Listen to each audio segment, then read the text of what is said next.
All right, we are continuing our Studio Ghibli movie series with the 1997 film Princess Mononoke. This is a big one.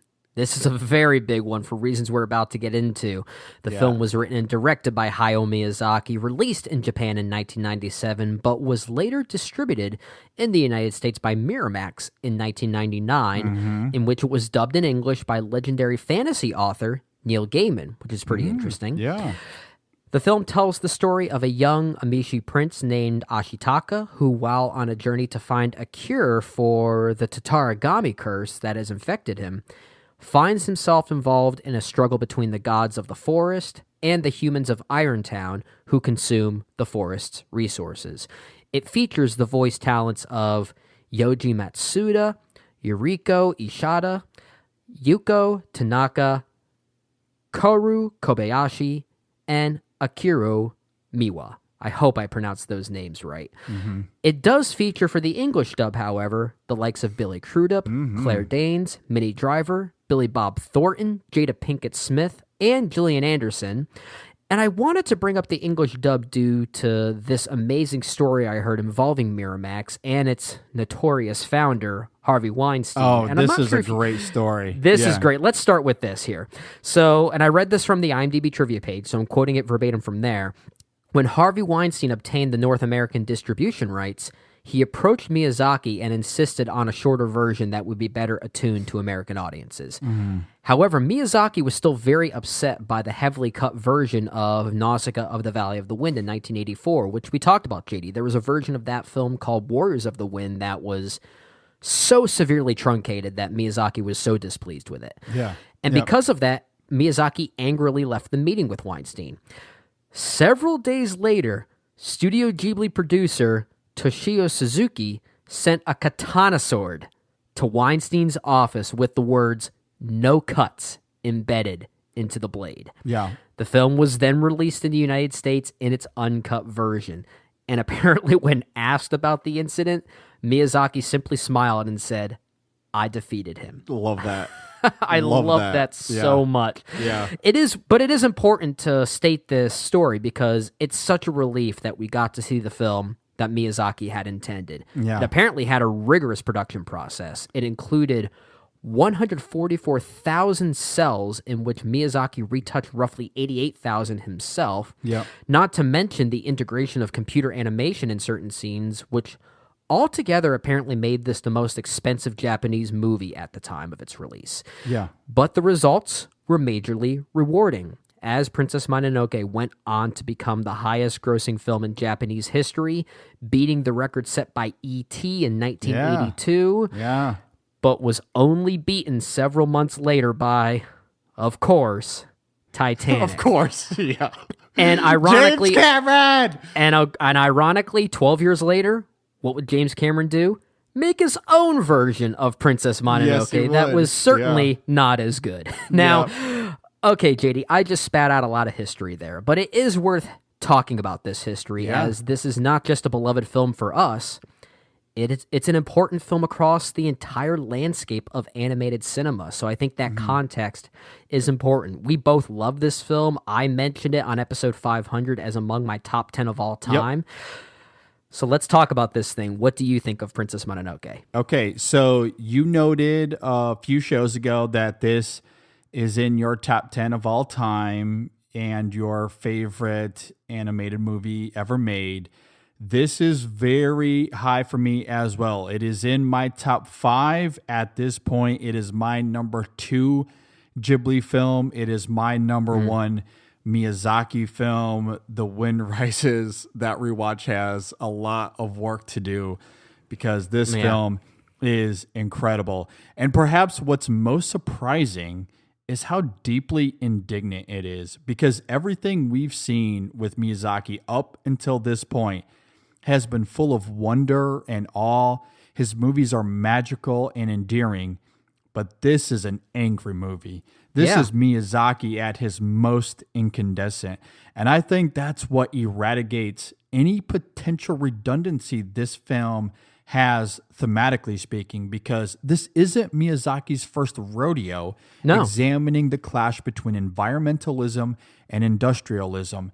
And if you want to look at Studio Ghibli more broadly, as this is a Ghibli series we're doing after all, Isao Takahata's Pompoko is not only another movie about that clash between environmentalism and industrialism, but in many regards, while tonally a very different movie, it's equally cathartic. Sure. And I do wonder how meta that it is, because Princess Mononoke is a movie all about the consequences of letting anger and hatred consume you.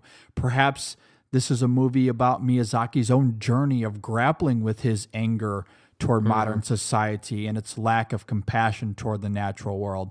I'm not sure, but I do love that irony. I love how angry this film is, how cathartic it is, how visceral its violence is. And boy, is it violent at times. Yeah. There are soldiers with their arms blown off. At least 4 are decapitated at one point. There's a mass grave in one scene. There is a lot of death and carnage, but it's not gratuitous or without purpose. All of the film's brutality is serving its convictions, which we will certainly dig into more as this conversation goes. Aside from its potent thematic underbelly, the film's lore and mythology is incredibly captivating. The spirit world here is not only remarkable aesthetically or even pragmatically with how they move and behave, but emotionally, they're just as vulnerable and just as complex as the human characters. The animation is ridiculous. It is so striking. It is so good. Absolutely incredible. The sound design to this film is remarkable. Maybe the best we've seen from Miyazaki in terms of sound. And that score is an all-timer.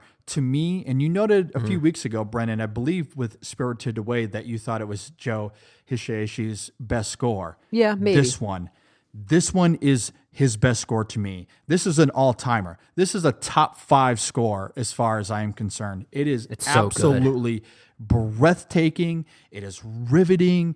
It encompasses so much of what this film is going for, either in terms of drama, theme, or emotion. It is absolutely an incredible work of art. Easily one of the best movies ever made. Yeah, the amount of material here, it almost feels like this should be like a 10-episode miniseries for how much lore and mythology is being represented, and yet somehow it feels all-encompassing and complete at just over 2 hours. I've never seen that type of efficient storytelling before. And when it comes to movies like this, JD, we sometimes discuss films on this podcast that are just too intimidating to talk about. I feel like this is almost one of those times because we always want to come at any review by bringing a fresh and informative perspective. I just don't know what else we can say about Princess Mononoke that our colleagues haven't already said and what our listeners haven't already heard before. So maybe this will just be us simply gushing about the film and why I think it might be the greatest animated movie ever made, as I talked about in episode 500. Yeah. I first saw this film back in college. It was actually the second Studio Ghibli film I ever watched, just after Spirited Away, and this was the one that blew me away, and since then I've seen the film maybe 10 times, something like that, all since then in its native Japanese language, and there's always something about it, whether it be something I newly discover or something I already love about it.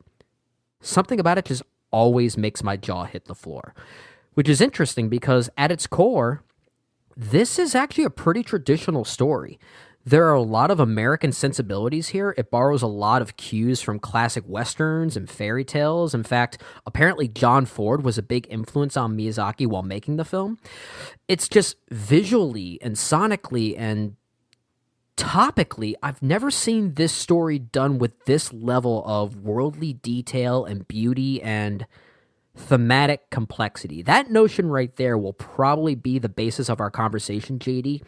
And it's not like it's a secret or anything. I mean, it's already embedded within this movie's reputation. It's part of the DNA. Yeah. Yeah. Princess Mononoke is not really anything new for Studio Ghibli. We've seen environmentalism and industrialism tackled in this way before, but in some of those past examples, you can sometimes clearly see whose side you might want to be on. Mm-hmm. That is not the case here. There is no good or evil in this movie, and it's what everyone already talks about. It is so complex in that way, and Miyazaki, despite his anger, allows each side to express their valid points. And I think that's what makes the film so great, honestly, because it really taps into something that some of those past examples from Ghibli were maybe indirectly getting at, but they were not as emotionally invested in this specific notion. And that's the idea of compromise and just willing to listen to each other. And I think this movie is very good at tackling that. And that's what I love about it so much. Yeah, I think what's interesting about its thematic underbelly, its anger, and you're right that so much of what we're going to talk about here has already been analyzed to death, but I do want to dig into it further because you look at its title, as we all know, Mononoke translates to vengeful ghosts or spirits, meaning that the title of this film is Princess of the Spirit of Vengeance. Yeah. And that is very clear in that opening chase scene with the boar god Nago, which is really great in terms of its action and tension. But again, it's the metaphor underneath that I find so mesmerizing as Nago is being literally consumed by his anger and hatred toward the humans. In fact, he's so consumed by it that he doesn't even resemble a boar. He's no longer himself, but instead has transformed into a demon. And that symbolism is really poignant. I think it wonderfully establishes the tone and complexities at the core of this film as it relates to its central dichotomy of vexation and compassion. And perhaps what's most compelling to me, further heightening Miyazaki's convictions here, is that he forgoes all subtlety, which is not like him at all. But there's that iconic moment halfway through the film as San and Lady Obashi are clashing. In fact, it was the clip we used to set up this conversation. Yep. When Ashitaka steps into the fight and says something to the effect, "Look, everyone, this is what hatred looks like. This is what it does when it gets a hold of you. It's eating me alive, and very soon it will kill me. Fear and anger only make it grow faster." It may not be subtle, but it is really powerful in this film because both sides have become enamored with revenge and their own self-serving interests. The spirits of the forest are tired of the humans destroying their lands and they're eager to fight, which is why San is brazen in her attack on Irontown. And similarly, the people of Irontown are vengeful toward the wolves and the boars who have killed their family and friends in this conflict as well. It's become an endless, all-consuming cycle of violence and bitterness that seemingly has no answer.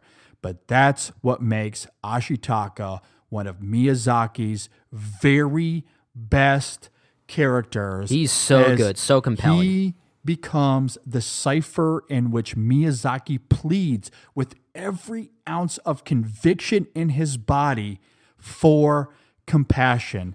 Not only does he have this cool aesthetic, but he's endlessly selfless and empathetic. There are a few times where his curse gets the best of him, or almost. Oh yeah, gets the he best of him. sometimes feeds into that anger a little bit, and weirdly, it's some of the more heartbreaking moments because you know how much he's trying to fight for compassion and kindness. Yeah, and those small outbursts are quickly smothered by his gentleness. He quickly recovers. Even when he kills other soldiers, he shows remorse. His first image of San is animalistic and unsavory, a pretty iconic image for this film. Yeah. But he isn't repulsed by her in any way. Despite disagreeing with Lady Ibashi's politics and ambition, he still shows the people of Irontown love and gratitude. His relationship with his dear Yakul is actually very important to this film and in demonstrating his compassion, because there isn't a single moment here, even as the action intensifies, where he isn't aware of Yakul's presence and state of health. That moment when he goes back to get Yakul after being shot by the arrow and was hobbling after him is one of the best moments of this film. It is such a small gesture, but in the middle of the chaos, to do something like that exemplifies his deeply profound compassion. And that is what Miyazaki is screaming to the heavens for all of us in this film. Well, and that's kind of the moral of this movie. That relationship between Ashitaka and his elk, Yakul, is almost what this movie is asking us to do, because that is coexistence between nature and humanity right there.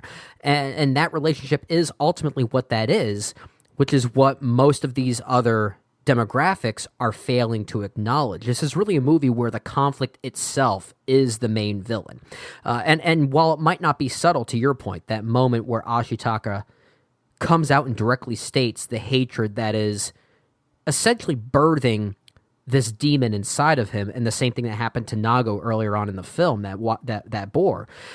It's not subtle at all, but it's kind of rare to see a movie like this where both sides kind of have equal weight as far as what they're fighting for. Yeah. Because Lady Eboshi in any other film like this could easily just be the villain. And in some ways you could say she is an antagonist of sorts, but she is so kind to her people. She is striving to keep them safe from whether it be disease or at times even disability. There are some minor themes on disability here as well that I think are very fascinating. She's really striving to keep her people away from harm, and the way that they need to be resourceful is by using the resources of the forest, and they go about it in a way that creates additional conflict. And can you blame the forest gods? Can you blame them for feeling the way that they do? No, you can't.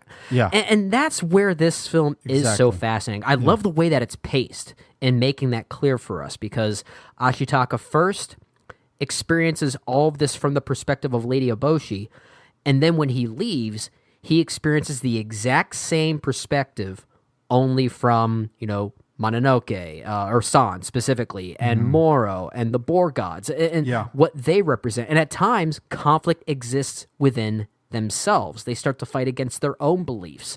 And then it gets even more complicated when the emperor starts to intervene in all of this. When samurai start fighting the people of Irontown because they simply want their iron. This conflict is just this one giant ripple effect. And here's Ashitaka, who simply just came on this journey to relieve a curse, finds himself just simply wanting to bring peace. Yeah. And I love the simplicity of that. It's a very simple goal on paper. It's a very simple goal, but man, it's powerful, because I can argue the validity of every side in this movie.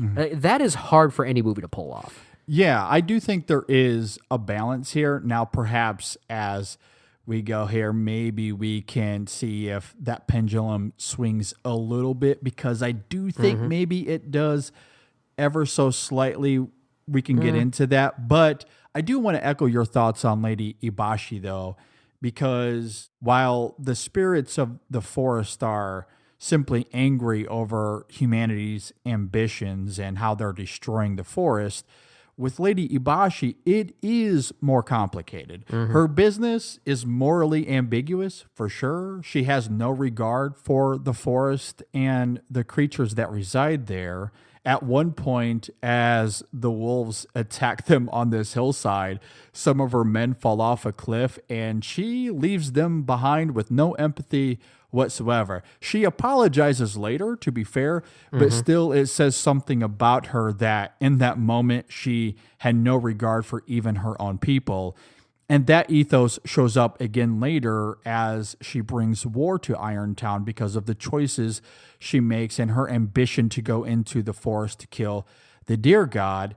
Yet simultaneously, you're absolutely right, she's equally full of compassion. She saves these women from the slave trade and brings them into Irontown and takes care of them, gives them food, gives them a job. You talked about how she shows care for these lepers and their suffering. She believes that blood from the deer god will cure them. That's why she's going into the forest. So while she might not have any sort of empathy for the spirits of the forest or even the forest itself, her motives there still come from an affable place. So there's a fascinating duality with the character that I really do appreciate. And obviously it's necessary because not only with this film, but Studio Ghibli as a whole, they have certainly made their feelings known when it comes to environmentalism and industrialism. There's really no ambiguity there. But with this film, by giving Lady Ibashi that compassion, it does conflate Studio Ghibli's own feelings a little bit. And it does create more of a balance here that I do appreciate. Yeah, I appreciate that as well. I would say Lady Eboshi is maybe more ignorant than she is selfish or commanding in that way, and maybe that's just out of ignorance. I think it's just more of a misunderstanding of what she is doing to the forest, and maybe as she garners an understanding of what she's doing, she sees that as a threat because she feels the forest is attacking her because of what she and her people have done. And it's because these two battling demographics haven't taken the time to listen to one another. They only simply see the other side of things as a form of an attack. And I think there is something interesting regarding Lady Eboshi as well, that you may have these affable notions for your people, but it is possible to become negatively consumed by them. And I do think that is the case with hers. And you're right, it does end up striking this really interesting balance. I think this is really the first time, at least the clearest time that we've seen from Studio Ghibli, where it's not 100% in favor of one side over the other, like maybe we saw with Nausicaa of the Valley of the Wind, for instance. I think it's more about the addressing of these two battling dichotomies are always going to exist. How can we find a way to make them coexist? Yeah. Because that's just the way of nature. And I do think this film does a really good job at addressing that. I will say, though, while I mostly agree with what you're saying for sure, I will push back slightly in that I do think that Lady Eboshi knows what she's doing. There's a moment where she shoots at the apes because they're planting trees. Yeah. So there is an awareness, and also, as I noted, she goes into the forest to kill the deer god because she believes the blood from the deer god will cure the lepers in her town. So I do think that she is very aware of what's happening. At that point, yes. And it's perhaps because she believes these gods of the forest very much hate humans, which now they do. And maybe at the cause of that. Yeah. I think it's more complicated than just saying that she knows what she's doing, and that kind of villainizes her a little bit more, because I do think it's still more complicated than that. I think it's just this misunderstanding that drives both sides more equally. Okay, I don't agree. I do think that she is aware of what she's doing. And again, that does make the film more fascinating, or at least it certainly heightens her dualities a little bit more. But I did sense that, and maybe that's part of the film's anger, where I feel that in the character as well. And circling back to that idea a little bit more broadly, because as we've talked about, the clash between environmentalism and industrialism, it is heavy here. We've seen Miyazaki tackle these ideas before, but never this resentfully. I don't think the film is simply placing industrialism in its wake and making a commentary on the boorishness of modern advancement, given how he depicts Lady Ibashi and the people of Irontown. They're a far cry from something like Baba and Minnie in the Bathhouse from Spirited Away. That's actually a much snarkier film in that regard. But Miyazaki is very clearly irked by the lack of honor toward naturalism and the blatant disregard of the spirit world within the confines of industrialism, which again, we see in Nausicaa and in Castle in the Sky. It's a small part of Kiki's delivery service. And while he didn't direct it, Pompoko was his original idea. Yeah, so this is something that has been clearly festering in him for a long time. And I love how palpably cathartic it is and how driven by compassion he is. His anger isn't rooted in a place of malice, but rather a deep desire to see Japan and the world really find resolution and clarity as it relates to environmentalism. So when I say that Lady Ibashi is aware of what she's doing, I think it's because of all of that. And a lot of what we see with her, especially with the compassion of Ashitaka, I think it is him wrestling with that anger, that resentment in him, and coming to terms with the idea that industrialism, from a human perspective, it might come from an affable place, but it might also come from a place of not ignorance, but self-awareness and a disregard of the spirit world. Yeah, and I think that sense of hatred is just more equally weighted than maybe we seem to see this film as. I think that hatred, when we say Lady Eboshi knows what she's doing, I don't disagree with that. I think the vibe I get from this movie is that it never started out that way. It started out as a woman trying to care for her people without knowing what she was doing to the forest, and then the forest got mad, attacked her back because it was angry, and then she saw that as a form of hatred. They saw that as a form of hatred, and we got an equally hateful war on our hands. Well, we have to infer that, though. The film never I really think that's gives very us that I think that's very exposition. clear here. That's always the vibe I got from this movie. I don't Maybe think that's more clear at about all. me. I don't. I've always sense sensed that. I always sensed that. I always sensed that there was a very equally weighted, hateful nature from both sides as far as how this hateful war was started in the first place.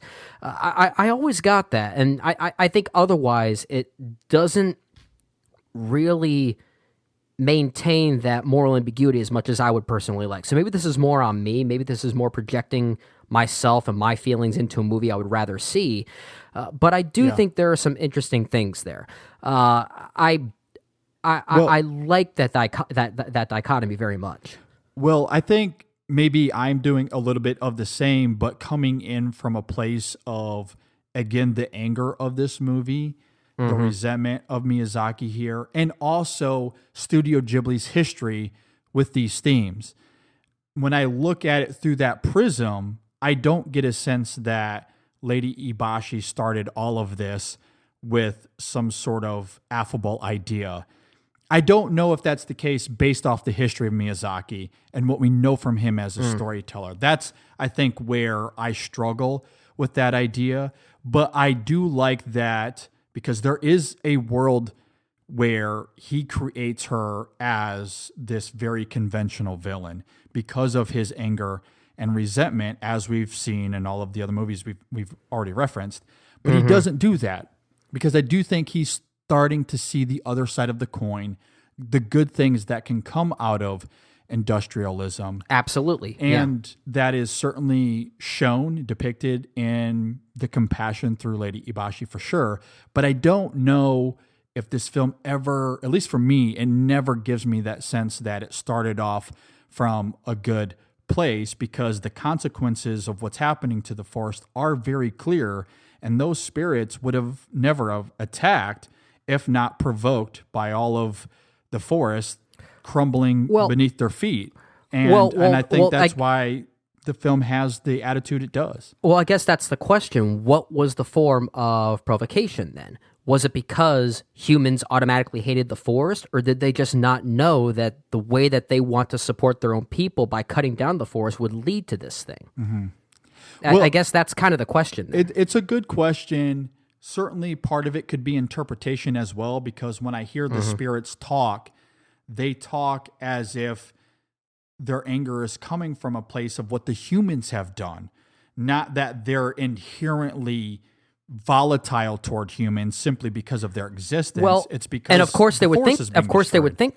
Well, of course they would think that way. They would see humans as deliberately destroying their forest. But what if humans weren't deliberately destroying their forest? I don't know if it matters whether it's deliberate or not. They see the humans destroying their forest, and there's an objective truth to that. That's the point I'm making. Is that regardless of this outcome, it has bred equal hatred from both sides, and the Oh, for point is sure. that Yeah. neither side really knows what the intent was. And Yeah. that's where I think the movie is at its most complex. Yeah. I often, that's sorry. where I think it's most interesting. Yeah. No, I think you're absolutely right on that. And I'm not disagreeing with that. Those complexities, that specific dichotomy you just referenced, is what gives the film so much heft in terms of its ideas, and also what separates it from these ideas we've seen in previous Ghibli films as well.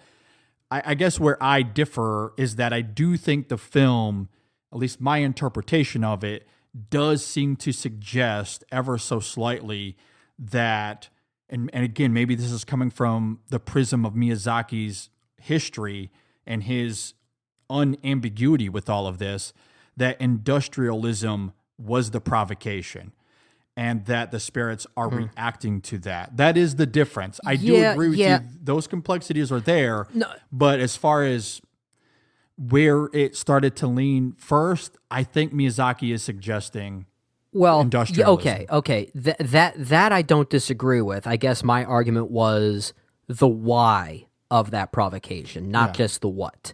Because I feel like in other movies like this, and maybe we saw this in movies like Nausicaa of the Valley of the Wind, the why was because, oh, I'm a human, I'm an industrialist, screw nature, I'm destroying the forest. That's not the case that I sense here. I feel like it's a bit more respectful of its own demographic until it then leads to conflict without these sides knowing It's what's more actually going complicated on. here, for sure. It is. No doubt. I would often equate this trajectory as, okay, let's compare it to Martin Scorsese, for instance, which Extra Film is still in the middle of their Martin Scorsese movie series. Let's look at, his faith-based movies. I would say early Miyazaki and the way it treats industrialism and naturalism is maybe more in line with something like The Last Temptation of Christ, whereas this is more silence. Yeah, I think that's very fair. There certainly is a progression from what we saw in those earlier films, which were a little bit more blunt for sure. Even Pompoko, and again, I know that's a Takahata film, but it was a Miyazaki idea. Right. That very clearly leans one side as well. And it's a very different movie, ultimately. It's hard to compare. But that is to say, Studio Ghibli has made it known how they feel about naturalism and the effect industrialism has had on that. And also the general idea of these spirits being forgotten over time. That was one of my favorite parts about Kiki's Delivery Service. That's a smaller element of that film, but something that Miyazaki was very aware of when making that movie and built it into Kiki's Delivery Service in a really great way. So I think all of that has concocted into what we see here with this resentment that he sees Japan, maybe the world as a whole, moving further and further away from the beauty of the natural world and the spirits that reside there.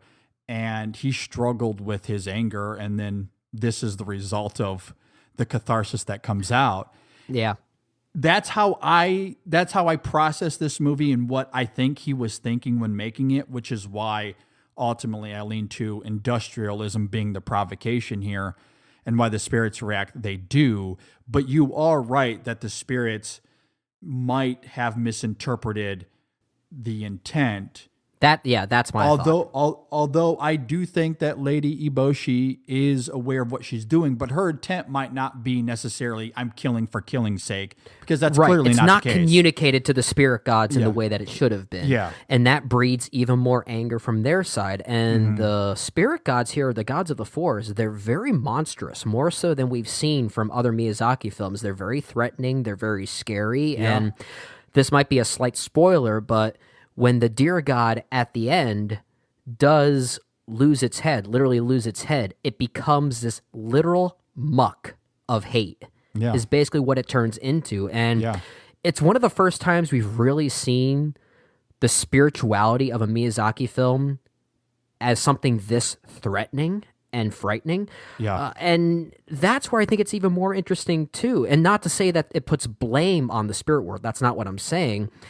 But to see that sense of anger and resentment come from both sides like this is what I think makes this film more interesting than some of the other ones here. Well, It's really more about the conflict itself. Absolutely. And I think that's another reason as to why I think that Miyazaki is still ever so slightly leaning into his resentment toward industrialization, because you're right, the spirits of this film, the boars, that opening sequence when he utters, "I hate the humans," is visceral. It is absolutely palpable. And the same thing with the wolf creatures of this film as well. They are absolutely intimidating. And then there's the deer god, as you're talking about. And as always with Miyazaki, he's inspired by real life Japanese lore. But what we see here is something that he had conjured. So it's as if that resentment, that anger, it had been building in him for such a while that he just wanted the spirit world to have some sort of catharsis, and he built them in such a way that is very different than my neighbor Totoro. So antithetical to Totoro, who we love. Long live Totoro. Yeah, love Totoro. Yeah, the spirits of this film are completely antithetical. They are fed up with modern advancement and the complete disregard of the natural world and the forest here, and to have them fight back in a way we just haven't seen with Ghibli, I just find incredibly engrossing. Even if Lady Eboshi has affable intentions and she has her compassion toward her people, there's something about them fighting back for once in a way that actually has cost to it. And again, I say that with all the love in my heart toward the raccoons of Pompoko, but they never stood a chance against the humans in that film. They did not. You're right. Even with all the magic that they had. Here, the wolves and the boars have a fighting chance. And they do have an ability to create their own carnage, as we see here. And there's something about that with the history and the spirit of Miyazaki and what we've seen that just feels so wonderfully, whatever the other word for cathartic is. That's the word I keep going to. But it just, to me, it's absolutely riveting here. I don't know if Miyazaki is necessarily happy about nature fighting back in this way, though. And that's what I think is so interesting about this movie, is that if he were to be happy about nature fighting back like that, I think it starts to invalidate this film's more complicated nature, because all that's going to do is stir even further conflict and continue to escalate this even further. Absolutely, yes. Yeah, which is why I think the actual ending of this movie is kind of brilliant, because when the forest god, or the deer god specifically, is returned its head in an act of compassion by two humans specifically, it does two things. Most people would focus on the regrowing of nature in that moment. But the first thing it actually does is put out the fire at Irontown. So there is balance there. And I think that's why the film is so brilliant in that. I think that nature of balance is so crucial to resolving any conflict like this. Yeah. And that sense of misunderstanding, I think, is so crucial as well. Yeah, I completely agree. While the catharsis of the spirit world is something that I found absolutely invigorating here, and I do think that it was cathartic for Miyazaki. But you're right, though, that simultaneously, circling back to the balance you're talking about, he does understand that vengeance, that anger is a disease, that it does turn you into a demon. And he does show that here on several occasions. There are two boars and then the deer god at the end. They literally transform into demons because they are so consumed with anger and vengeance. Yeah. And that is very purposeful. Absolutely. And symbolically speaking, I absolutely love that. And then again, circling back to Ashitaka and what he represents here, that's why his incessant compassion is so important to this movie. And the level of detail that goes into it is remarkable. Sometimes it's as significant as the moment in the forest where he is trying to save San, and as he passes by Lady Obashi, he could have simply scolded her for abandoning her people and going after the deer god, but he doesn't do that. He relays the truth to her as to what's happening in Irontown, and he stresses what he believes is the right thing to do. He isn't necessarily pointing a finger at her, though, I don't think. Yeah. Or it's as subtle as when he's with his dear Yakul, and before they have a moment of sharing food together, he makes sure that his dear Yakul, gets to eat first before he does. At every turn, whether it's big or small, the level of detail, the level of compassion in that character is absolutely astounding. I love it. I absolutely love it as well. And to me, that is what Miyazaki is preaching. I say that with absolutely incredible conviction. What he is preaching the most here, that if we just show compassion, regardless of what spectrum you're on or which side of the spectrum you're on, that's where we can find peace. Yeah. And you know me, JD, you talk about themes like closure being something that you gravitate towards. For me, it's themes on coexistence and togetherness and simply listening to other people despite your differences. Those are things I respond to. And I feel like this movie is pretty much that in a bag. That's basically what this is. I wish Twitter would do that. Well, I think Miyazaki needs to make a Twitter version of this movie.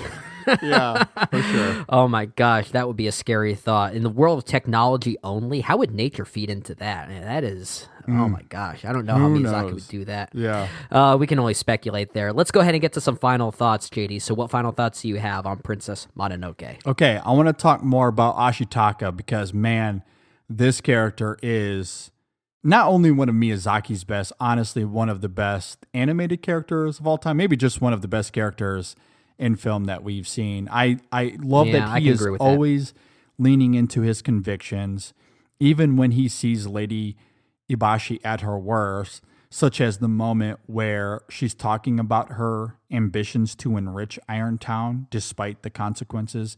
Again, circling back to that. And his right hand begins to reach for his sword, but he grabs it and quickly recovers. And despite his own resentment there, he shows her grace.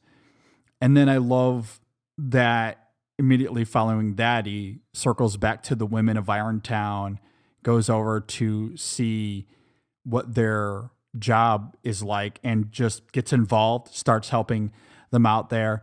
I think it's really great. And then later on in the film, as he arrives back in Irontown after Lady Ibashi had already left for the forest, he meets the women on the tower once again, and he greets them with love and respect despite the urgency. Yeah. There is a lot at stake. There's a lot happening right now, but he still takes time to greet them there at the tower and shows them love and respect like he's known them his entire life. Yeah.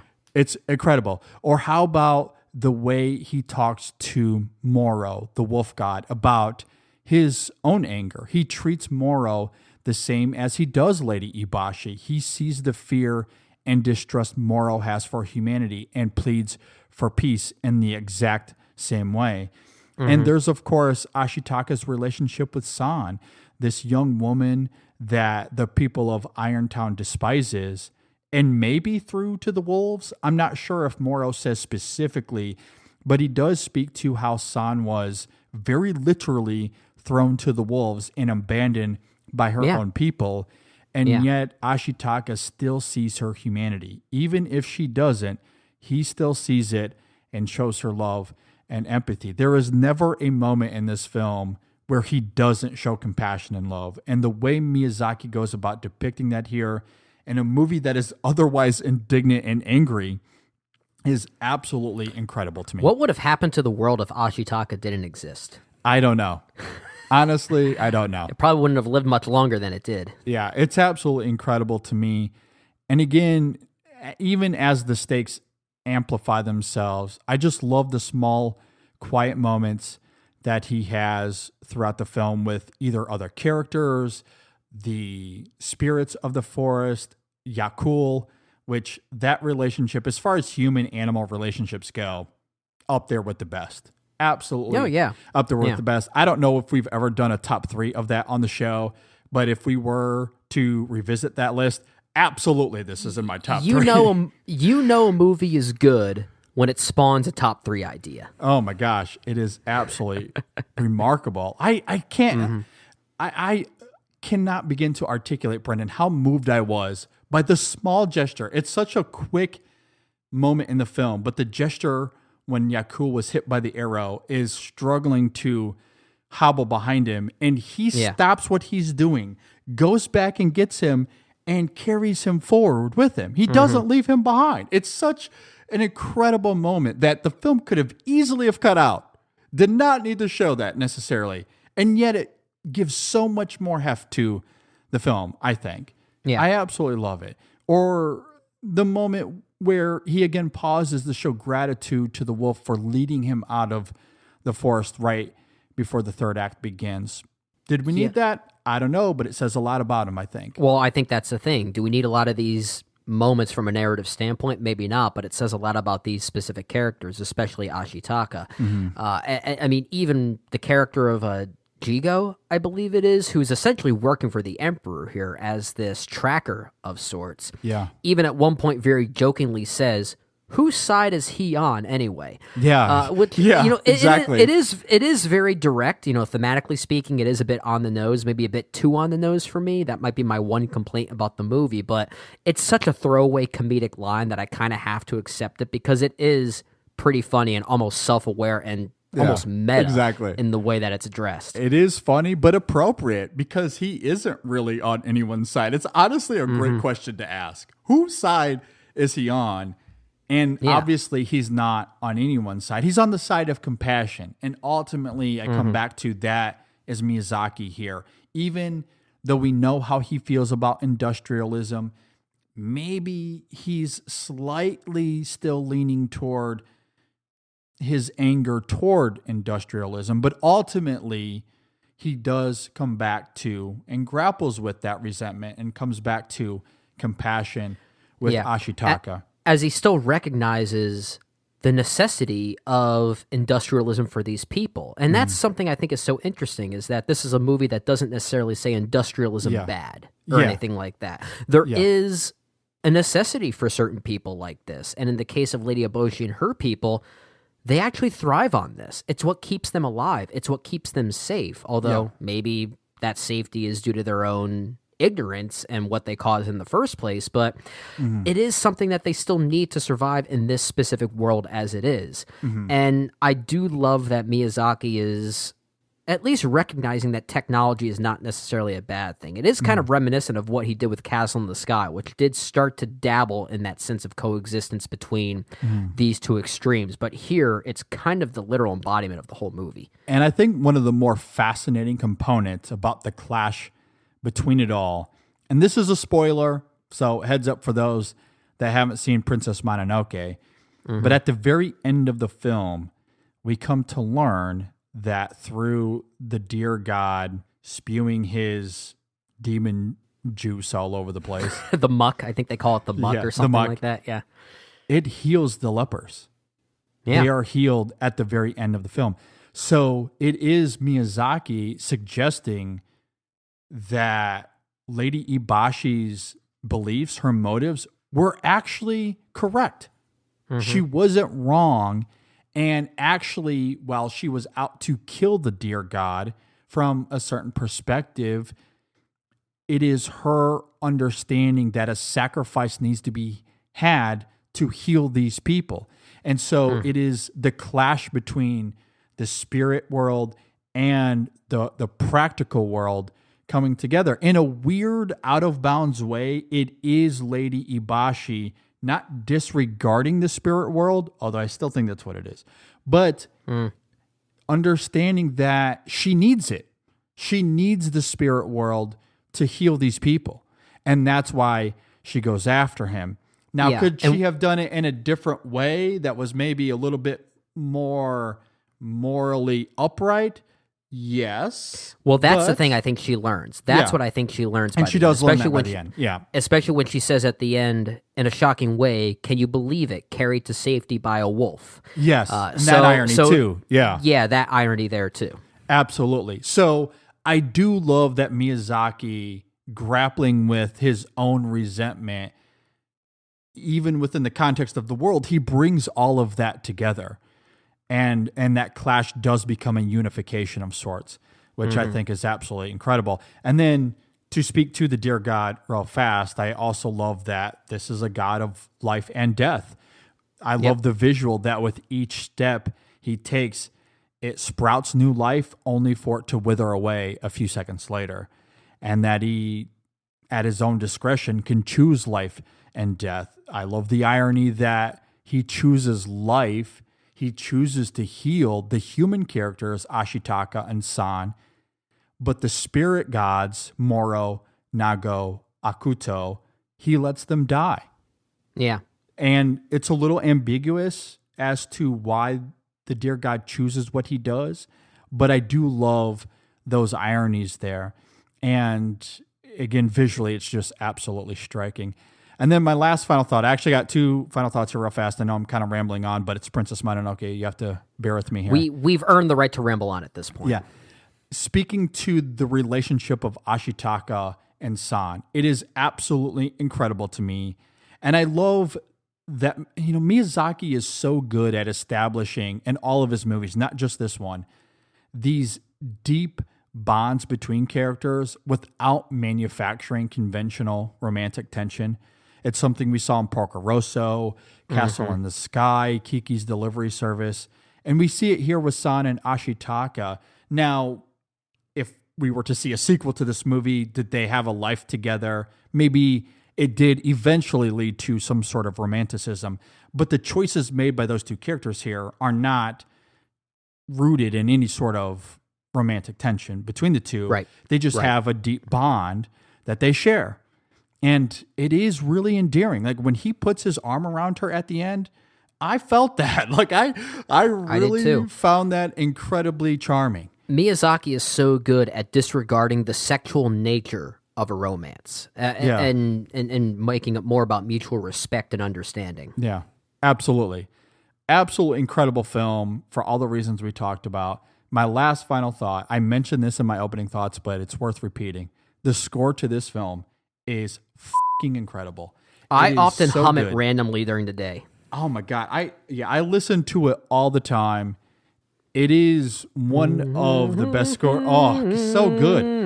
It is so good.